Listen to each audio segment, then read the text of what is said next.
¿Qué tal, amigos? Muy buenas noches. Son las 8 de la noche con 10 minutos. Por algunos problemas técnicos, tardamos estos minutos de más en entrar al aire, pero como siempre les damos las gracias por el favor de su atención y les recordamos que esta es la quinta emisión de este programa especial, Foro Abierto 3.0, que a través de las plataformas de Sociedad 3.0 Multimedias llegamos hasta sus dispositivos. Agradecemos la gentileza de nuestro portal, Sociedad 3.0 Multimedias, y su equipo de producción, encabezado por Néstor Olivares, para hacer posible esta quinta emisión, que como siempre está llena de temas que han ocurrido durante los últimos días.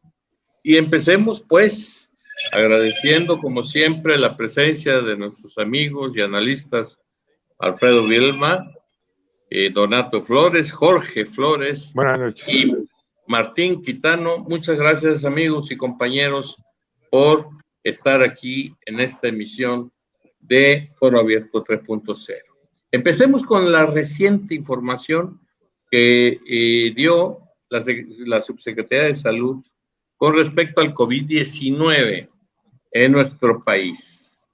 Pero antes quisiéramos felicitar, por supuesto, al arquitecto Jorge Flores.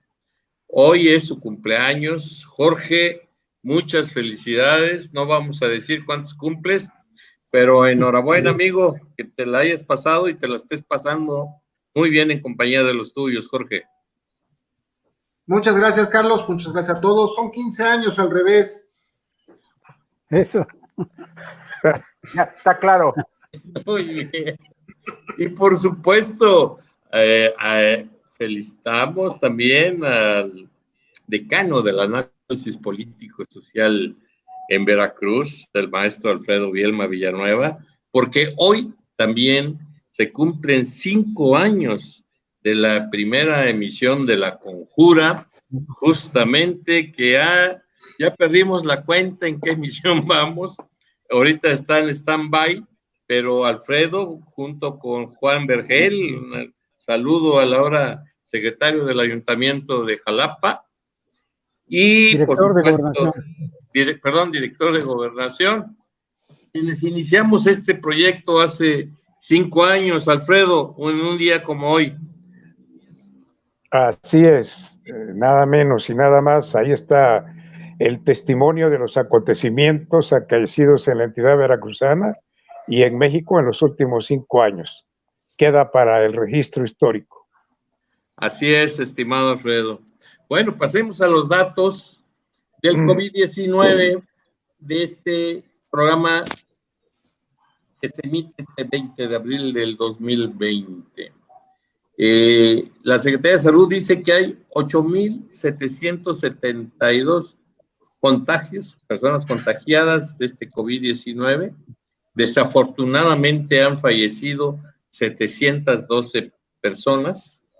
Y en las últimas 24 horas se incrementó en 511 nuevos casos. Es decir, que de ayer a hoy se registraron 511 nuevos contagios. Hay 9,653 sospechosos y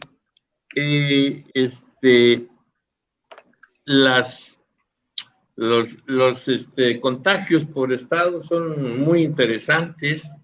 Decirles, por ejemplo, que la Ciudad de México tiene 2,710 casos de COVID-19, el Estado de México 901, Baja California 741, Sinaloa 486, Tabasco 397, Puebla 360, Quintana Roo 360, Coahuila 254, Jalisco 216, donde ya el gobernador Enrique Alfaro puso condiciones muy severas para ingresar al estado de Jalisco, Baja California Sur tiene 205, Nuevo León 202 y Veracruz registra 125 casos positivos, de los cuales 643 son sospechosos, 930 han resultado negativos, hay 9 muertos ya en el estado de Veracruz, y por regiones geográficas, el 77% de los casos positivos de COVID-19 en nuestro estado, el 77% se ubica en el centro de la entidad, el 15% en el sur y únicamente el 8% en el norte. A nivel mundial, América ocupa ya el continente americano ocupa el 45% de los casos de COVID-19 registrados y es el mayor continente ya de los 5 que hay en este mundo con más casos de COVID-19. Hay contagiados 2.447.920, esas son cifras al día de ayer, y han muerto por esta terrible enfermedad 157.970 personas en el mundo. Y por supuesto que el que lidera en este terrible índice de contagios son los Estados Unidos, con 766.212 casos. España tiene 200.210, Italia 181.228, Francia 154.098, Alemania 146.293, Inglaterra 125.851. China, donde empezó todo, solamente alcanza 86.306 casos de contagio. A todo esto, la Secretaría de Salud dice que probablemente a partir del 18 de mayo pueden regresar probablemente más de 1,000 municipios del país. Recordemos que México tiene más de 2,000. 1,000 municipios del país van a regresar a sus actividades normales. ¿Qué tanto será esto cierto? Bueno, ya lo veremos en los próximos días.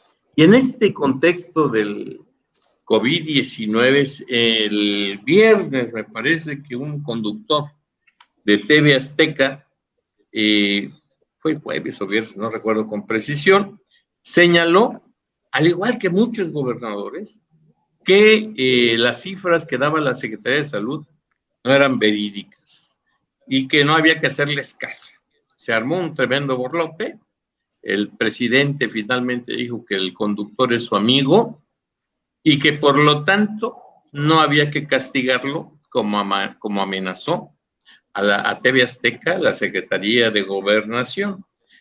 Y también, por supuesto, los gobernadores se han quejado de que no les hacen llegar recursos, que le mienten al presidente, que lo que llega de China, todo el instrumental, todo lo que tiene que ver para la protección de la salud, son de ínfima categoría y que, por supuesto, siguen en plena campaña para que se modifique el acuerdo fiscal de la Federación. Con este tema empezamos la participación de nuestros amigos, empezando, por supuesto, con el maestro Alfredo Bielma Villanueva.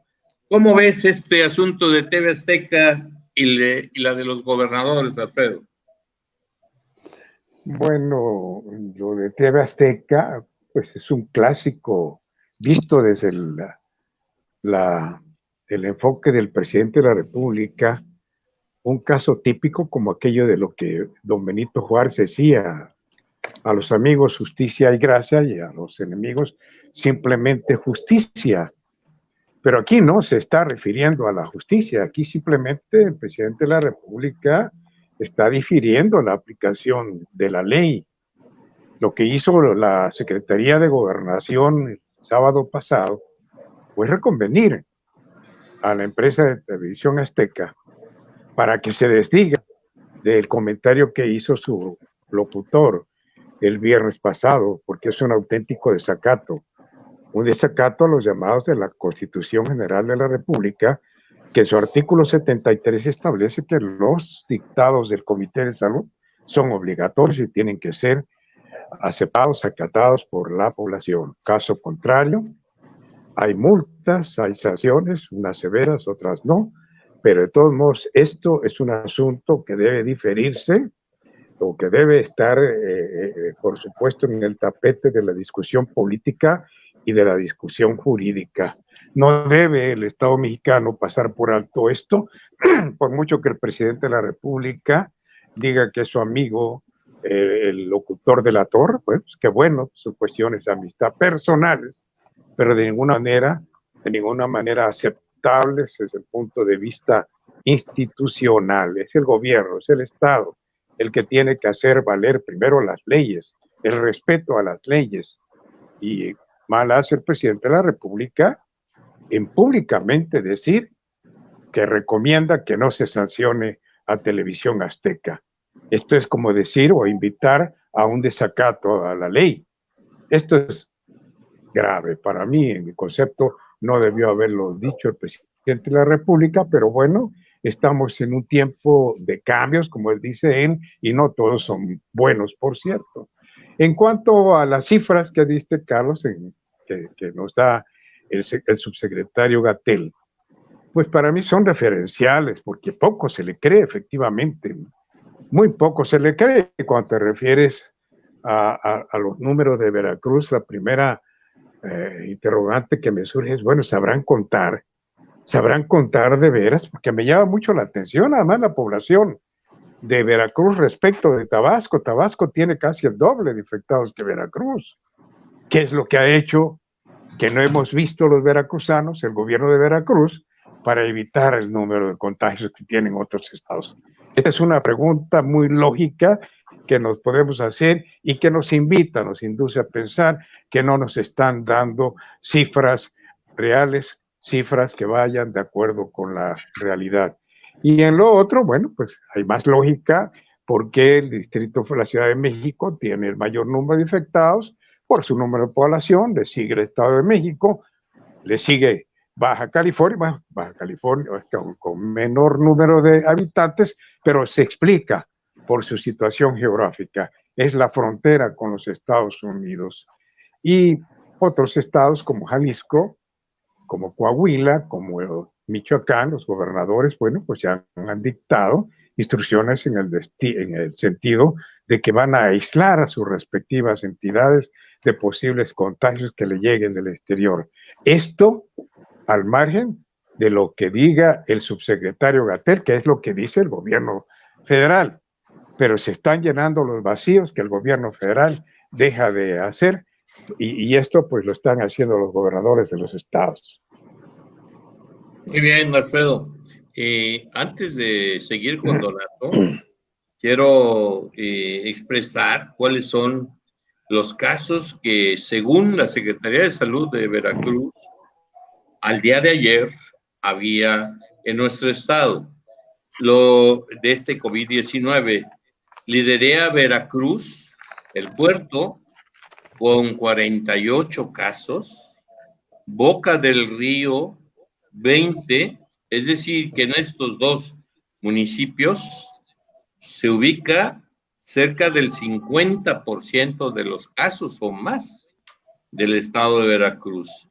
En Coatzacoalcos hay 10 casos, en Poza Rica 8 y en la capital, en Jalapa, solamente 5, según estas dudosas cifras de la Secretaría de Salud Estatal. Y por eso tal vez, Donato, haya tanta reticencia a darle validez a los datos que están presentando las dependencias de la salud, tanto a nivel federal como a nivel estatal. ¿Cómo ves el tema, Donato? Bueno, hay un poco o mucho de desconfianza de los datos que nos proporcionan. Yo quiero señalar o destacar del estado de Veracruz, no tanto como lo que se menciona a nivel nacional, aunque es un acumulado que lo van haciendo pues día por día, minuto por minuto, van haciendo los registros. Yo creo que el dato es un poco quizá impreciso en el estado de Veracruz, por el asunto de que pues vuelve lo mismo el señalamiento. Tenemos una Secretaría de Salud poco eficiente, con una ineptitud pues a ojo visto totalmente por muchos ciudadanos. Sus respuestas han sido, hay veces salirse por la tangente, y pues tenemos el antecedente, el caso concreto del dengue. Pues el dengue es una enfermedad que nuevamente no ha sido controlada, no ha sido terminada, sino que el mosquito sigue haciendo estragos, y pues otra vez Veracruz está en los primeros lugares.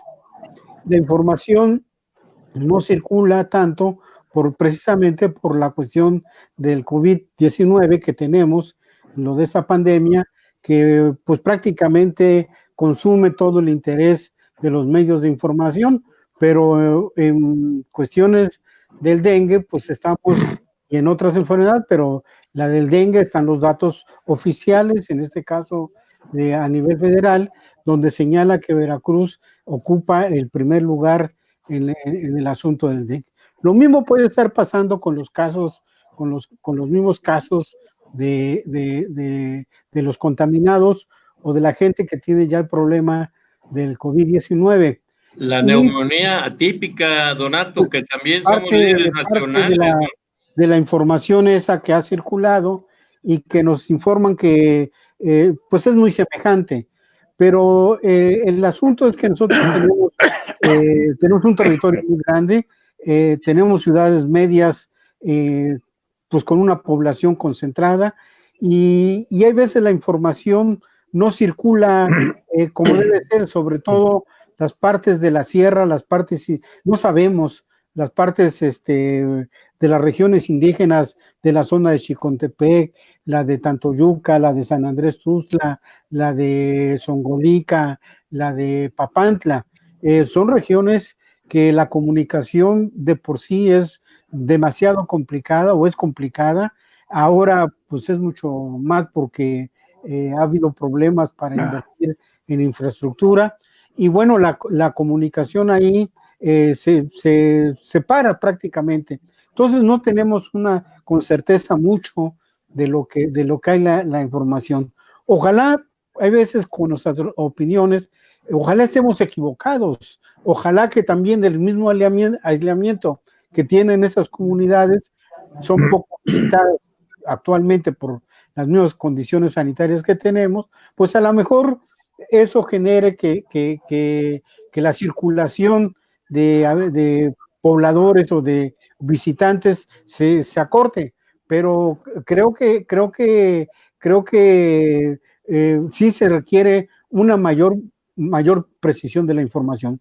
Hay un dato, termino con esto, hay un dato que señalabas la vez pasada y que también está en las páginas de internet sobre la pandemia, de que Veracruz es el estado que menos acata que la gente esté en las casas. Eso significa que la gente anda circulando en las calles. Ocupamos el último lugar, es decir, el 40% ha acatado esta disposición y el 60% no. Entonces la gente, o una buena parte, o la mayoría de los ciudadanos andan circulando en las calles en todo el territorio veracruzano, lo cual llama la atención de los datos que se dan, y pues hay veces nos quedamos un poco sorprendidos por la baja con que se presenta.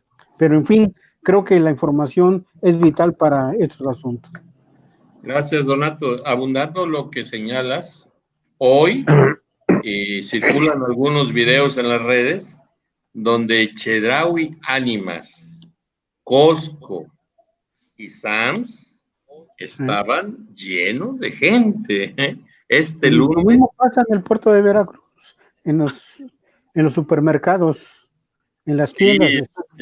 Es increíble, de verdad, esta falta de responsabilidad ciudadana con respecto a Y lo aquí que no estamos aparece el gobierno, ¿eh? enfrentando. Eso también es otra, a diferencia de lo de Jalisco, por ejemplo. Mientras en Jalisco ya casi es toque de queda, acá hay libertad absoluta. Jorge, ¿cómo ves el tema de TV Azteca y la rebelión de los gobernadores? El tema de TV Azteca a mí me parece que es un tema que da para mucho, pero creo que son valores entendidos entre la gente de la Cuarta Transformación. No acabo de creer que haya sido una información que se le haya salido a Javier Alatorre sin la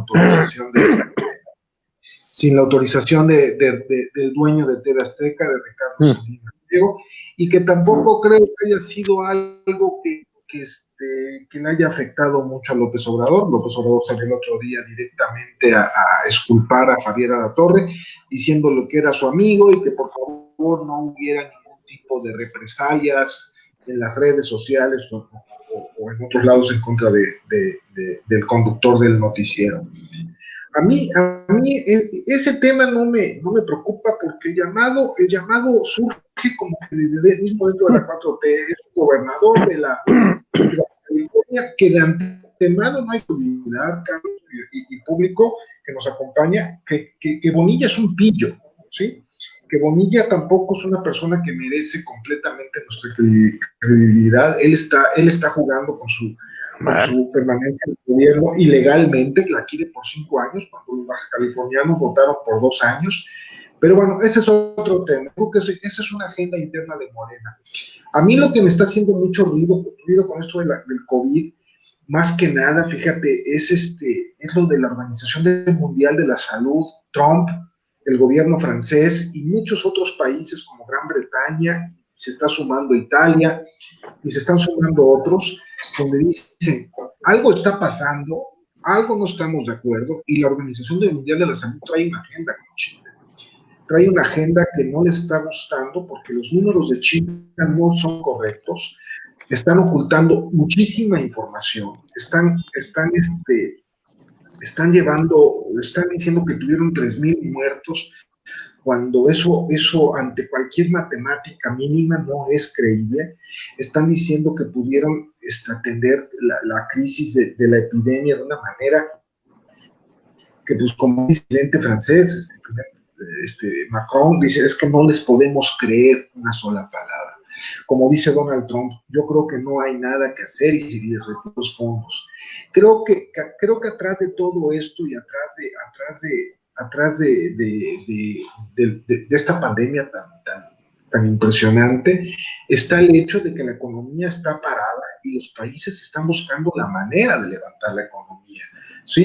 De decir, bueno, nadie tiene la información correcta. Lo que dijo Sanocho, o sea, yo cuando veo a López-Gatell hablar de casos posibles, casos confirmados, casos demás, siento que ya no tiene la narrativa completa, ya no tiene la narrativa matemática de la pandemia. Se les escapó en el momento que empezaron a maquillar, y que tienen maquillado tanto, ¿no? O sea, si le mueven un poco, se les va la probabilidad del virus, y si le mueven un poco más arriba, se vuelve un virus que es prácticamente menos que una gripe invernal como cualquier otra. Entonces ellos ya se atoraron en sus propios números, no saben cómo salir, Carlos. Creo que esa es la base. La base es, el asunto es que ya nadie tiene la información, estamos caminando en terrenos muy fangosos. Mientras tanto, cuídense. Muy bien, Jorge, gracias. Oye, Martín, entonces el tema se debate entre cifras poco creíbles, entre elementos para la salud que vienen de China, ya me parece que ya llegó el tercer, cuarto cargamento, que ante una exhibición que quisieron hacer el personal de la Secretaría de Salud, se evidenció la poca calidad de sus productos, la negativa del gobierno federal para hacerles llegar más recursos a los estados para enfrentar esta pandemia, y evidentemente ante la necesidad de los estados, de algunos estados, de que se plantee un nuevo formato al pacto fiscal en el país. ¿Cuál es tu opinión al respecto, Martín? Híjole, es que estamos, yo creo que entrampados, Carlos, amigos, en una discusión ahí muy difícil de entender en términos de la vorágine de los datos que nos están presentando desde la salud o los responsables de la salud. Te voy a poner un ejemplo inmediato. Hace rato fuera de cama te pedía los datos de Veracruz del día de hoy, y estoy viendo que hoy presentan a nivel nacional que tenemos 156 casos en Veracruz. Y hay una página que se llama coronavirus.gov.mx del gobierno de la República, se supone, que dice que tenemos 171 casos confirmados y 13 fallecimientos. Es decir, pareciera que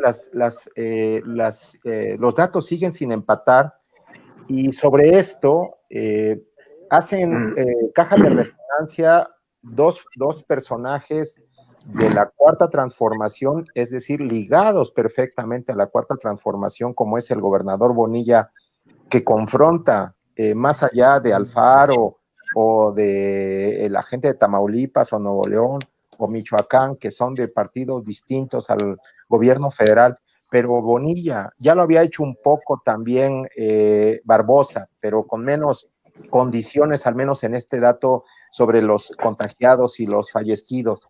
Bonilla, un personaje de triste figura en términos políticos, como ya bien lo anotaba Jorge, pero que pareciera querer en este momento marcar un deslinde, entre comillas, respecto al apoyo evidente que le ha dado el presidente López Obrador con su silencio en términos de su maniobra esta sucia, de querer estar con 5 años y no 2 para los cuales fue electo.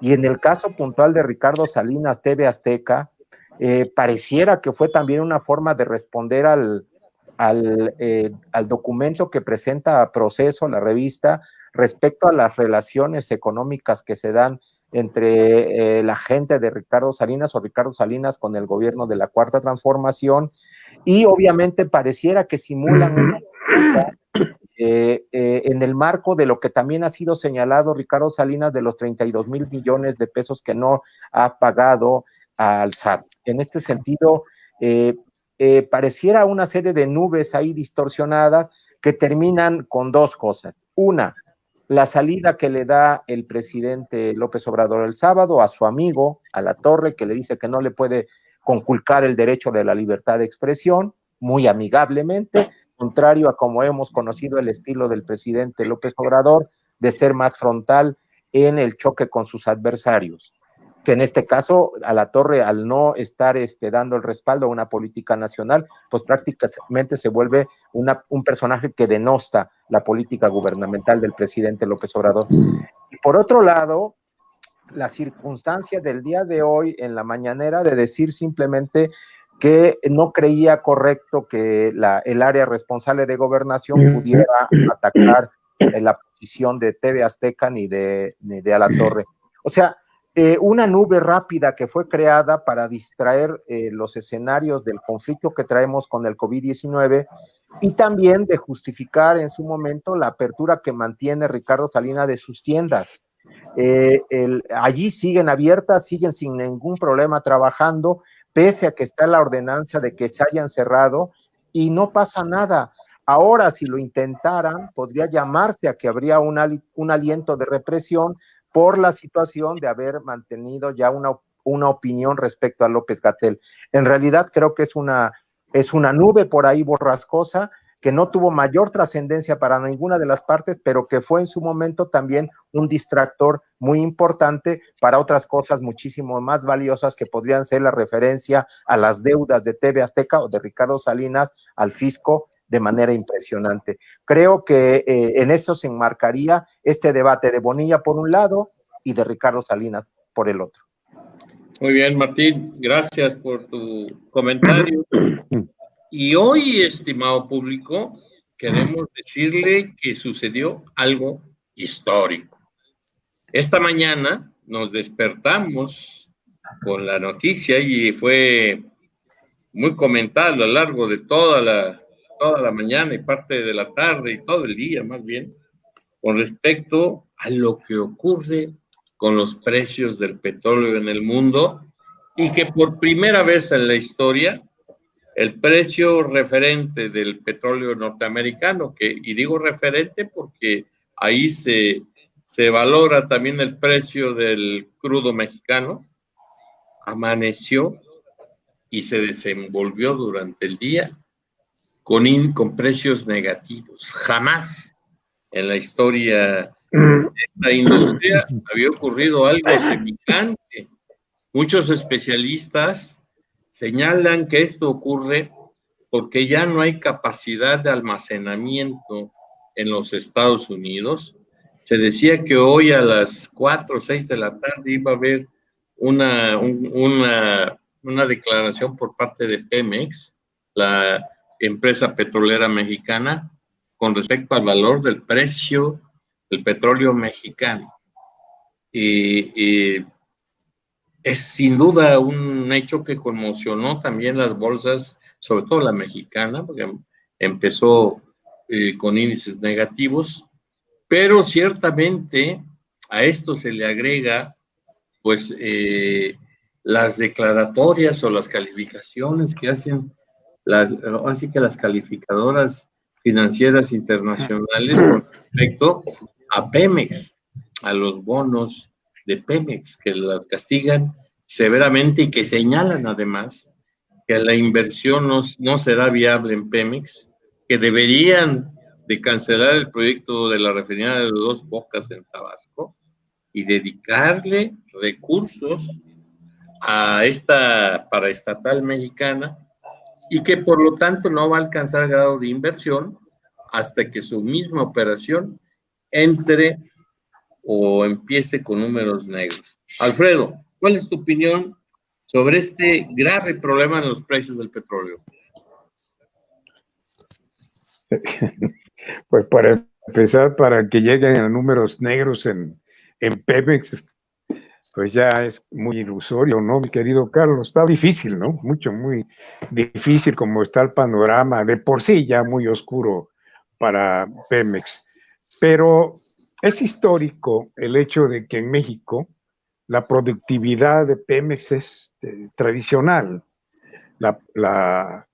El costo de extracción de un barril de petróleo siempre ha sido más caro en México que en Venezuela, por ejemplo, o que en otros países productores del petróleo. Es decir, el rendimiento por venta o compraventa del petróleo mexicano siempre es menor respecto de los otros productores por la falta de productividad, porque hay muchísimos gastos que se agregan a la producción. Y bueno, pues ahora estamos viviendo el hecho histórico de que cuesta más sacar un barril de petróleo que venderlo. Pues sí, lo podemos sacar en 5 pesos, no lo podemos vender en más que en 3 o en 2, ¿no? Entonces ya tenemos un gravísimo déficit. Esto es en términos gráficos para describir lo que ocurre en cuanto a la producción petrolera de México.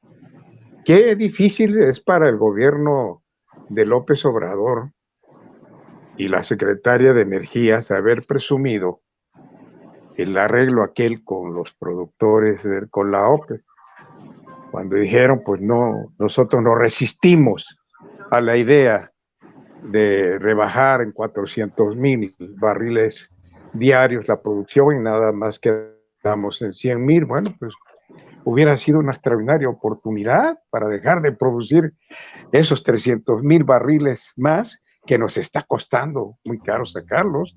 ¿Dónde los vamos a vender? No hay dónde venderlos. La demanda está deficitaria, la oferta, en cambio, está saturada.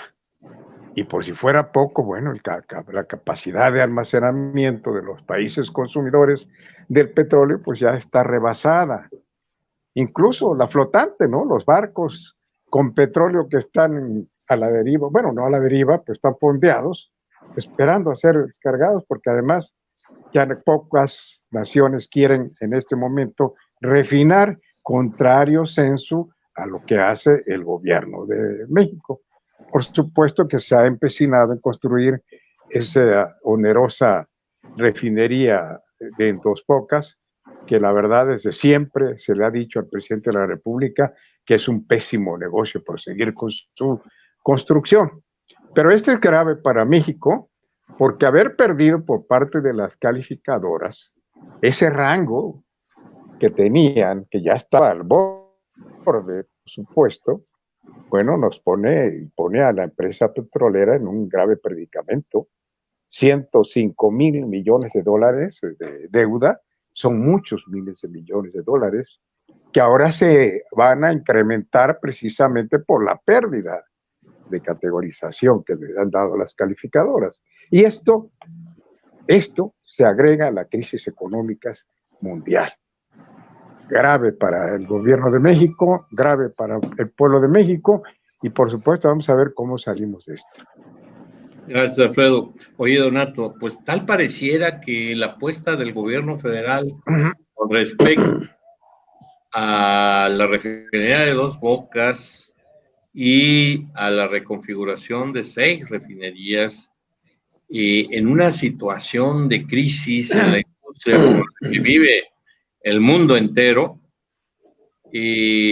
quizás valiera la pena ser revisada para definir nuevas rutas para el desarrollo del país. ¿Tú cómo ves este tema, Donato? Bueno, pues estamos, bueno, el mundo está en la tormenta.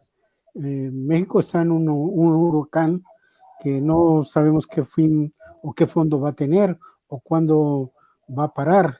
Tenemos una empresa petrolera paraestatal, Pemex, que se la ha apostado todo este gobierno, su punto de desarrollo, su punto de palanca de desarrollo económico y social lo apuesta a Pemex, cosa que muchos ya dudábamos desde años anteriores que México no debiera tomar, o que era un error siempre de los gobiernos, tomar a Pemex, aparte para muchas otras cosas, corrupción, pero como una palanca de desarrollo, porque las consecuencias pues estuvieron a la vista, sobre todo en el gobierno de López Portillo. Y trajo una secuela que duró muchos años en nuestro país. La economía cambió y comenzó a buscar otros sectores productivos que le permitieran compensar lo que producía o lo que generaba Pemex. Se fue logrando poco a poco, algunos sectores comenzaron a crecer, comenzaron a exportar, me refiero en el caso de los automóviles. México se transformó en una potencia importante a nivel internacional y exporta más que incluso o recibe más de exportaciones que de recursos que el mismo Pemex. Pemex es, como decía Alfredo, pues es una empresa súper endeudada, se dice rápido el número, hablar de 105,000 millones de dólares es demasiado dinero. Es la empresa paraestatal entre las públicas y las privadas, pero sobre todo a niveles de las que pertenecen al ámbito público, de la más endeudada a nivel mundial, es la que ocupa el primer lugar. Seguirle apostando a una empresa de esta naturaleza, pues creo que ha sido el error, y creo que ahí se pagan parte de las consecuencias. Se están distrayendo por eso muchos recursos, por eso se le ha destinado este gobierno de López Obrador, ha destinado millonadas y millonadas a un barril sin fondo. y la tormenta que se anunciaba ya se venía porque algunos analistas, bueno, lo de la pandemia a nivel internacional vino a acelerar esto, pero que los precios del petróleo estaban manejando muy estable por la recesión económica internacional que ya se estaba apuntalando en varios países. Se preveía ya una reducción del precio del petróleo a nivel internacional, incluso cuando se acuerda el programa o el proyecto de presupuesto federal, siempre es una discusión de qué precio se le puede poner al precio al barril de petróleo por los vaivenes que tiene esto. La prueba ahí está, por desgracia tenemos a nivel internacional una reducción del precio del petróleo a niveles muy bajos, obviamente repercuten en México. López Obrador, ¿qué va a hacer? Hay mucho que hacer, pero creo que hace poco para cambiar sobre esto y mantiene pues la misma ruta y me sigo para adelante, pues, ¿no? Muy bien, Donato. Enorme reto para el país, para la administración federal encabezada por el presidente Andrés Manuel López Obrador. Tiene enfrente, Jorge, con este asunto de los precios del petróleo y las calificaciones tan pobres que ponen a Pemex las financieras internacionales. ¿Cómo ves el tema? ¿Cómo hacerle para enfrentar este enorme reto nacional, Jorge? Híjole, yo creo, Carlos, que fue lo que sufrieron las empresas carboneras a principios del siglo pasado. O sea, Pemex lo que tiene es que ya no es una empresa del siglo XXI. O sea, Pemex es una empresa del siglo XX y que no se ha querido adaptar de ninguna manera a lo que se refiere al siglo XX. O sea, al siglo XXI. Tenemos una empresa que produce muy poco, cada día produce más, pero cada día tiene más empleados. Cada día tiene un pasivo laboral más fuerte y es una empresa que no encuentra el modo de llegar al siglo XXI. Vemos otras empresas petroleras como BP, como Shell, como demás, que están explorando energías limpias, que están viendo cómo llegarle al consumidor y cómo hacer esa transición energética poco a poco. Es un hecho que se va a dar, Carlos. Es absolutamente innegable que se va a dar. Lo que estamos viendo ahorita con el coronavirus no es más que una deformación del mercado. O sea, la economía se paró de freno, de seco, y es obvio que el consumo de energéticos bajó 30-40%, y apenas la OPEP redujo un 10% su producción, lo cual es absolutamente insuficiente. Ya se venía diciendo, ya no hay dónde guardar petróleo. O sea, el problema de ahorita lo que está pasando es que están pagando prácticamente porque alguien se lleve el petróleo de los países y lo guarde, ¿sí? Porque no hay dónde guardarlo. Eso es un hecho y que va a costar mucho trabajo salir de él. Pemex tiene que dejar de pensar en el siglo XX y empezar a transformarse en una empresa moderna. Mientras siga pensando en refinar, mientras siga pensando en producir como lo hacía hace 40 o 50 años, su época de oro, cuando teníamos la gran producción de Cantarell, pues mientras siga pensando eso, Pemex es una empresa que tiende al fracaso absoluto, ¿sí? O sea, no vamos a encontrar un pozo como Cantarell nunca, jamás. O sea, Cantarell producía 2,5 millones de barriles de petróleo al día. Ya no lo vamos a encontrar.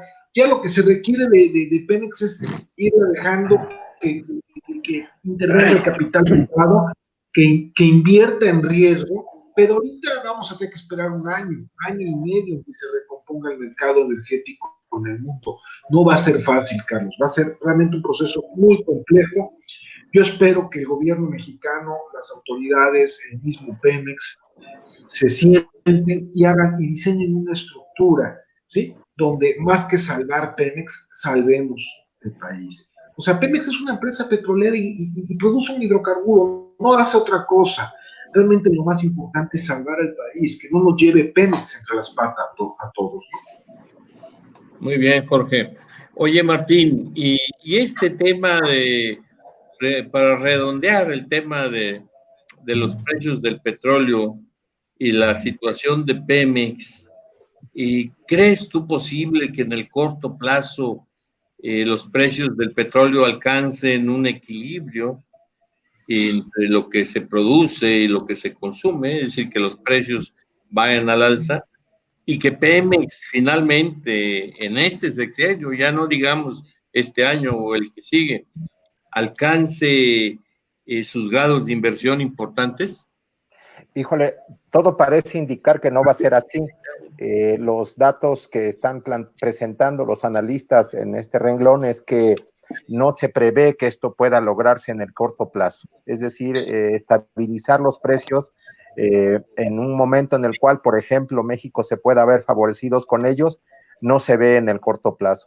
Y en ese sentido, lo que se tiene que hacer es verse, yo creo, y así debe de suceder, verse obligado el gobierno de la República a tratar de modificar su política en este tono. Lo que se calcula, según datos que presenta hoy el exsecretario de Hacienda que renunció, el primero, Ursúa, respecto a de que le tenemos que meter el 2 puntos del PIB solamente para mantener a la Comisión Federal de Electricidad y a Pemex, te habla del enorme gasto que le significan a nuestro país, del enorme costo. Y obviamente tiene que replantear políticamente, en términos de definiciones de la Administración Pública Federal, qué es lo que se va a hacer en este apartado de puntualmente el proyecto de Dos Bocas. O sea, ¿por qué en medio de todo este marco tan negativo internacional, de lo que se está haciendo en términos de cálculos para el futuro inmediato, se insiste o se debe de insistir en terminar un proyecto de estas características?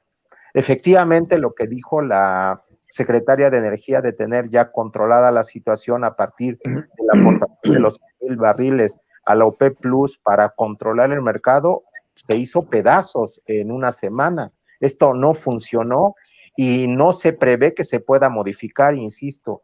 ¿Por qué tendría que estarse siguiendo con un proyecto que nos daría tantos dolores de cabeza? ¿Por qué no en todo caso financiar el mantenimiento de lo que ya tenemos, darle modernidad a las instalaciones que se tienen y no dejarlas por allí tiradas y pensar en Dos Bocas esencialmente?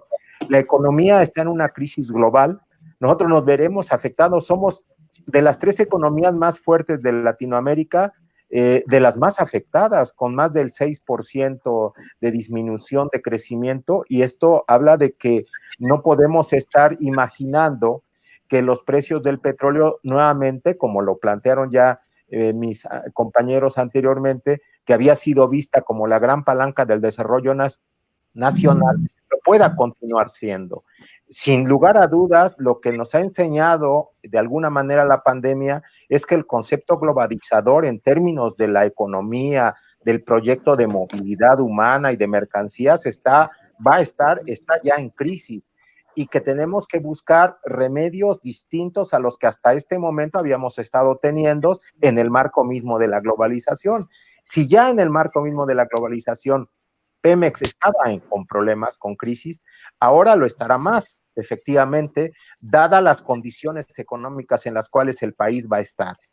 Va a estar en una condición económica de muchísima fragilidad que requiere, sin lugar a dudas, de visiones alternativas ya al modelo que se buscaba impulsar por parte del presidente López Obrador, de inyectarle una cantidad muy importante de recursos a Pemex, a la Comisión Federal, y darle un giro a las formas de mantenimiento de las empresas públicas, porque en este momento la inversión que se pueda destinar, por ejemplo, a Pemex, estaría encareciéndose mucho para un proyecto de salida importantemente positiva en esta paraestatal. Creo que es muy difícil, Carlos, compañeros, ver un escenario positivo en lo que tenga que ser la vida en el corto y mediano plazo para esta empresa. Gracias, Martín. Y en este contexto, donde la apuesta del gobierno federal fue definitivamente darle prioridad a la explotación y refinación de hidrocarburos como uno de los ejes centrales para el desarrollo del país, Pues es evidente que con la situación actual tiene que revalorarse este eje, porque la economía, como se ve venir y como lo señalan muchos analistas, tú ya lo dijiste, Martín, el Fondo Monetario Internacional estima en una pérdida del Producto Interno Bruto en México del 6.6%, es decir, una crisis mucho más severa que la de la primera década de este siglo, 2008-2009, pero que pues no se ve todavía reacciones por parte de la Presidencia de la República. La columna que hoy tú señalas de Carlos Ursúa es muy clara con respecto a la definición de algunas estrategias de política económica que señala el exsecretario de Hacienda. Para él ya no es sujeto de discusión si se cae en desequilibrio o se mantiene el equilibrio fiscal. Él dice que definitivamente ni el año pasado hubo equilibrio fiscal, habla de un déficit del 2% del mismo. Y esto, por supuesto, ante la situación que está generando el paro de todas las actividades no sustanciales de la economía, pues se habla ya incluso que para el corte del 30 de abril quizás se pierdan alrededor de 600,000 empleos y que esta crisis va a fluctuar entre 1,000,000 y 1,500,000 en pérdidas de empleos y en el cierre de miles de micro, pequeñas y medianas empresas.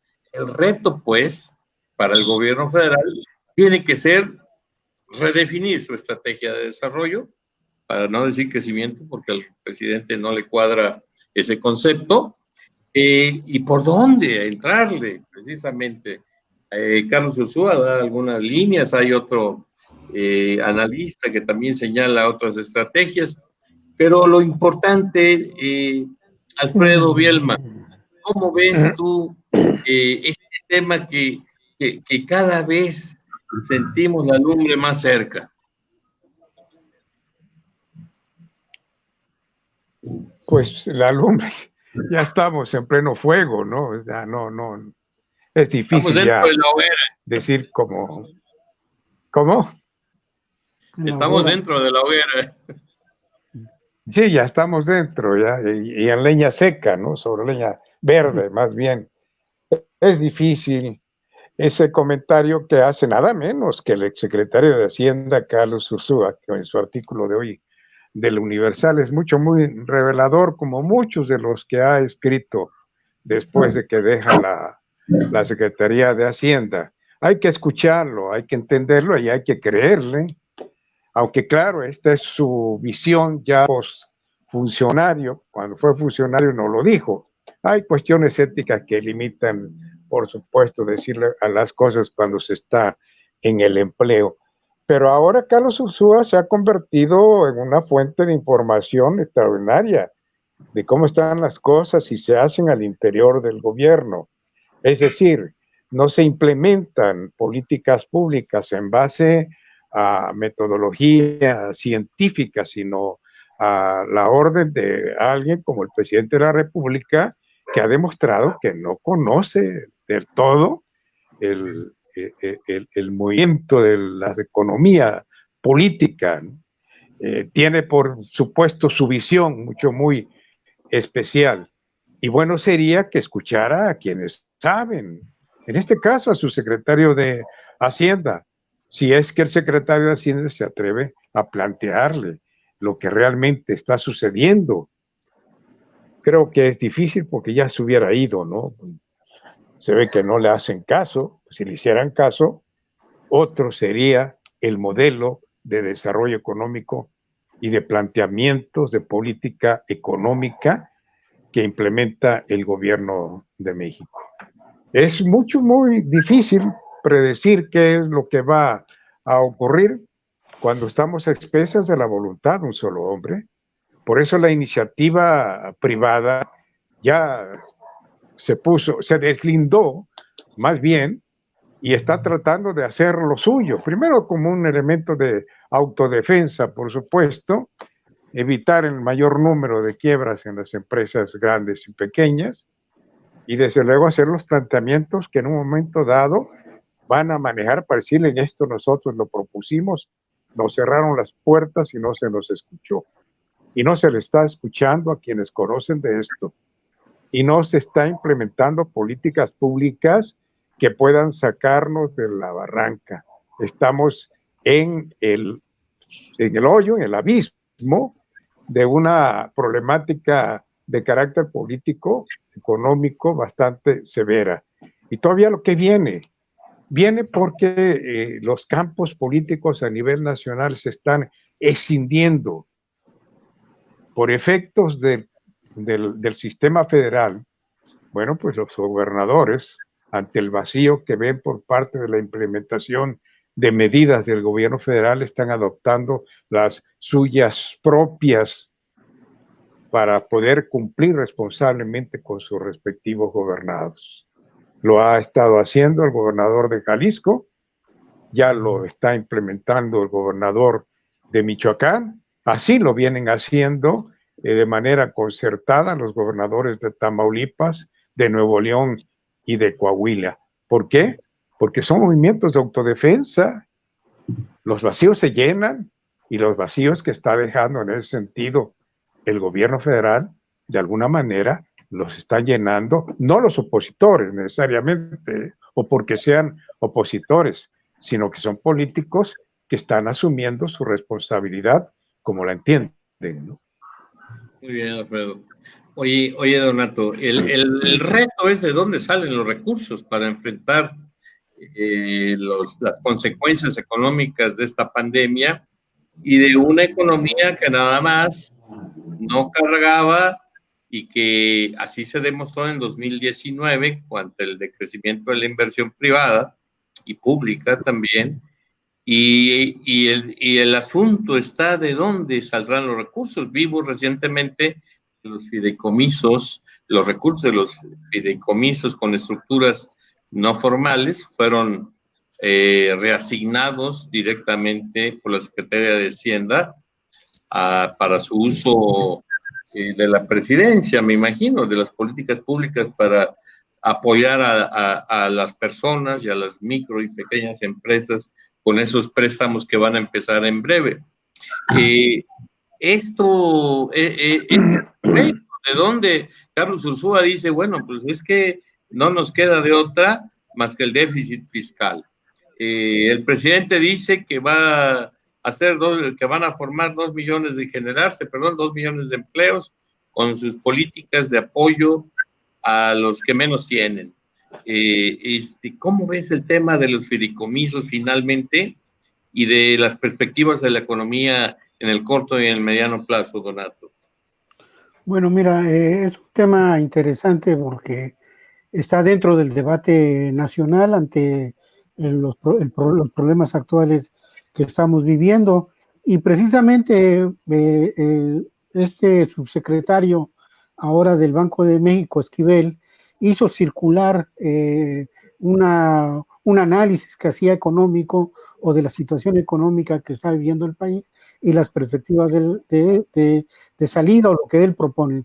Él lo hace y lo remarca, es una propuesta de carácter meramente personal, tiene un puesto importante en el Banco de México, pero él lo hace de mutuo propio y con el compromiso hacia el país de lo que está viviendo. Él está proponiendo la renegociación de la deuda externa en términos de lo que puede permitir ahorita con el Fondo Monetario Internacional.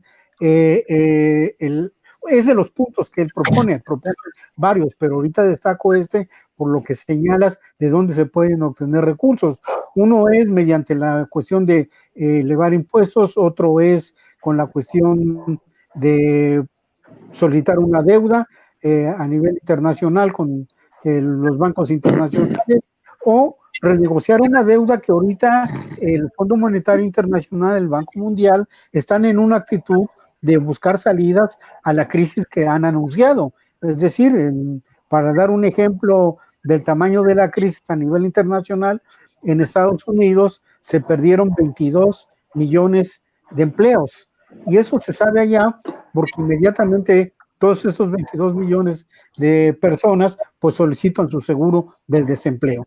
Es decir, son las solicitudes que han metido en concreto sobre esto.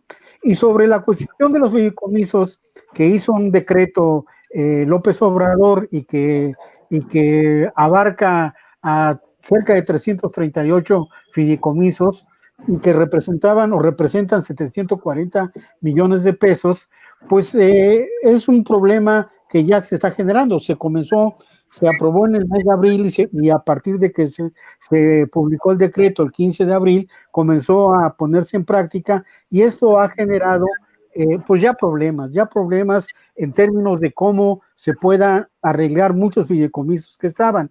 Yo nomás quisiera tomar en cuenta los que tienen algún problema o están negociando con la Secretaría de Hacienda o con la Función Pública, pero veamos las características que tienen.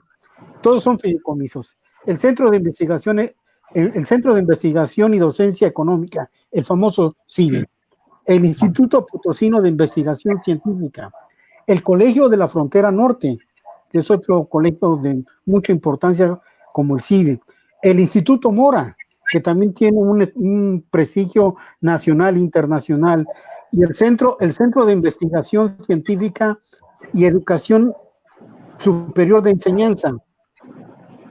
Un proyecto novedoso que a mí me llamó la atención, que funciona como un fideicomiso, es el ASTESACT, que es el que instaló un monosatélite en la Agencia Espacial Internacional que anda circulando alrededor de la Tierra y que fue mediante un presupuesto que tenían asignados en CONACYT a través de la investigación que desarrollaban y lo echaron a andar, ya de hecho comienza a caminar. Son de esos proyectos que se ven afectados, que se ven los que mencioné son instituciones de mucho prestigio, y nuevamente va el decreto y después vemos cómo nos arreglamos. Pero con esto estaríamos pagando un atraso tecnológico y de investigación de muchos años, porque esto se formaron en décadas, y echarlos para atrás y que no tengan una certeza jurídica y económica, creo que va a ser otra vez un grave error por parte de esta administración. Muy bien, Donato. Oye, Jorge, y el tema sigue siendo las empresas, el sector empresarial. Ya el presidente del Consejo Coordinador Empresarial le contestó al presidente aquella misiva donde invitaba a que exhortara a los deudores del fisco a que cubrieran sus adeudos. Le dijo que era ilegal lo que le estaba pidiendo. El tema con las empresas sigue siendo el tema fundamental porque son las que generan el empleo, finalmente son las que generan el Producto Interno Bruto Nacional, son los que generan las oportunidades de desarrollo de los mexicanos. El gobierno no genera empleos, el gobierno invierte, pero quien los genera, salvo la burocracia, en el caso del gobierno, por supuesto, pero el tema de las empresas y de la economía. ¿Cómo ves, Jorge, este tema? Yo creo, Carlos, que el gobierno efectivamente sí genera empleo, lo que no genera riqueza, no genera un peso de riqueza. Ningún gobierno, no es el mexicano en particular, es en esencia que los gobiernos realmente no generan riqueza. Yo creo que deberíamos estar dejando de hablar del COVID como pandemia, porque se supone que ya tenemos más de 3 meses trabajando, estudiando y analizando, y estamos listos y preparados para atender la pandemia. El siguiente problema en México, el problema que viene grave, es el restablecer la economía. Nadie sabe qué va a pasar. En los países avanzados como Estados Unidos, Alemania, el Reino Unido, Francia, esa es la gran incógnita. ¿Cómo van a levantar la economía y cómo van a hacer que la economía despierte? Porque ahorita prácticamente la tenemos en estado de coma. ¿Sí? En México no vemos nada, vemos a un secretario dando unas declaraciones como que dice, bueno, yo voy a ver qué va a pasar y voy a estar viendo qué va sucediendo para ir dando los proyectos, los programas de gobierno que se van a hacer. Eso no le alcanza a la iniciativa privada, eso no le alcanza al pequeño empresario, microempresario. Yo te lo hablo como profesionista libre, eso no nos alcanza, ¿sí? Porque no nos pueden pedir, quédense en casa, quédense en casa, quédense en casa, cuando hay millones de mexicanos que tienen que salir a ver qué van a buscar. Entonces a mí no me sorprende que esté lleno el metro en Pantitlán, en la Ciudad de México, que el tianguis en Tláhuac se llenó con 200,000 personas, porque es muy difícil, o sea, y porque el gobierno no ha dado una solución. Yo no sé, Carlos, cómo se va a restablecer la economía del país, o sea, cómo le vamos a hacer para reactivar esos pequeños negocios, esa estética, la ferretería, el pequeño restaurancito que había, no sé, no vaya, cientos de miles de negocios que dan empleos a 4, 5, 10 personas. Yo no sé cómo le vamos a hacer si esto dura 6 semanas, 8 semanas, y si la crisis además nos pega durísimo. Lo dijeron nuestros compañeros, o sea, a México parece que fue un misil dirigido, nos pegó en turismo, nos pegó en petróleo y nos pegó en la industria automotriz. Prácticamente los grandes fuertes de la economía mexicana están muy dañados en este momento y no son capaces de generar riqueza, de impulsar, de hacer el caballo que jale toda la economía nacional. O sea, creo que el tema ya las siguientes semanas es empezar a entablar cómo vamos a restablecer la economía y cómo vamos a levantarla, porque es urgente. Muy bien, Jorge. Martín, para terminar, una exposición sobre lo que piensas al respecto de las perspectivas económicas del país en el corto, mediano y largo plazo, Martín. Sí, bueno, yo trataría de rescatar una idea que planteó Donato y que se me hace que no está siendo, yo creo que bien entendida por el gobierno de la República. Sin lugar a dudas, estamos pagando mucho por la deuda. Sería importante en el marco del problema global que tenemos económico y de salud, que se hicieran esfuerzos para procesos de renegociación que nos permitieran tener recursos para enfrentar la enfermedad del COVID como tal. Yo no creo que se deba abandonar el tratamiento y el trabajo fuerte y profundo para enfrentarlo. No hemos llegado al tope de lo que es el contagio ni la muerte. Nuestro país está por arriba de los niveles de letalidad global. Estamos arriba de 8 puntos en este momento, cosas que ya bajaron los otros países, que sí tuvieron España e Italia, que llegaron incluso al 10%. Pero lo que sí es cierto es que no se está viendo que haya un plan de ajuste económico de futuro. Yo veo, por ejemplo, Argentina, que tiene una economía menor que la nuestra, pero es una de las 3 grandes junto con Brasil, que está destinando el 3% de su Producto Interno Bruto a enfrentar al COVID-19 y que han logrado ya enfrentarlo con éxito. Hace 15 días veníamos exactamente igual que ellos. Traíamos los mismos contagios y los mismos muertos. Ahora estamos 3 o 4 veces arriba, tanto en contagios como en muertos. Algo habrán hecho bien o mejor que nosotros. El expertise internacional está obligando necesariamente a la puesta en marcha de muchas pruebas. Aquí eso quedó abandonado. Y si esto lo relacionamos con la falta de políticas públicas que realmente logren atemperar el que haya tanta gente en la calle, como bien comenta Jorge, o como ya se ha estado comentando por todos, que haya una disposición de políticas públicas de contención, y esto significa llevarle recursos a los que no pueden dejar de salir, porque si dejan de salir, efectivamente no tendrán que que tener en sus casas para comer. Creo que allí está uno de los grandes errores de cómo se está procesando efectivamente la contingencia.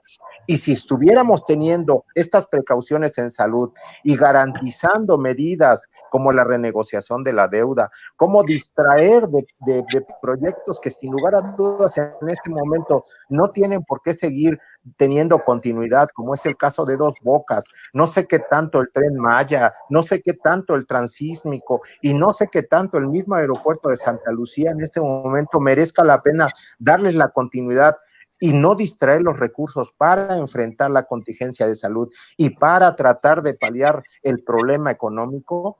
Creo que estamos pasando muy malos datos y me refiero al ejercicio de los gobiernos, particularmente del gobierno de la República. Creo que en ese tono no va a poderse atemperar la consecuencia de una crisis de salud pública nacional que está tocándonos la puerta, que los datos con cuentas rancheras, como dicen algunos articulistas, nos presagian una serie de elementos muy difíciles de entender en términos de la salud pública, pero en términos de la relación económica estaremos sujetos prácticamente de rodillas frente a los proyectos que tiene establecidos el presidente López Obrador y que sin duda merecerán, a ver, quiero ser cuidadoso con estas palabras, una reafirmación en términos políticos muy probablemente por la redistribución que significaría mantener las participaciones a adultos mayores, a jóvenes, a mujeres, etcétera, pero tal vez un proceso de reasignación de otros recursos que te tendrían que trasladar como gasto público para mantener un cierto nivel de stock económico urgente para nuestro país. No se van a hacer los 2 millones de empleos en 9 meses, por más que lo insista el presidente, por más que tenga ese optimismo, no se ve cómo, y sin lugar a duda, creo que es importante que el presidente ahora sí salga al frente como el jefe del Estado mexicano para dar la cara frente a la crisis, no mandar ni al vicepresidente Marcelo Ebrard, ni al super muñeco hablantín de López-Gatell. Creo que en ese sentido vale la pena que el presidente tome la jetatura de jefe de Estado. Muy bien, Martín. Muy cáustico estuviste en tus últimos comentarios, pero con tu opinión cerramos ya esta quinta emisión del programa Foro Abierto 3.0, que a través de las plataformas de Sociedad 3.0 y de su equipo de producción, encabezado por Néstor Olivares, pues nos hace posible que lleguemos a sus dispositivos. Muchas gracias, Alfredo Bielma, gracias, Donato Flores, gracias, Jorge Flores, gracias, Martín Quintano, pero sobre todo gracias a usted, nuestro auditorio, que los viernes y los lunes hacen el favor de seguirnos a través de este programa especial. Soy Carlos Luna Escudero y con mucho gusto espero nos veamos el próximo viernes en punto de las 8 de la noche. Hasta pronto.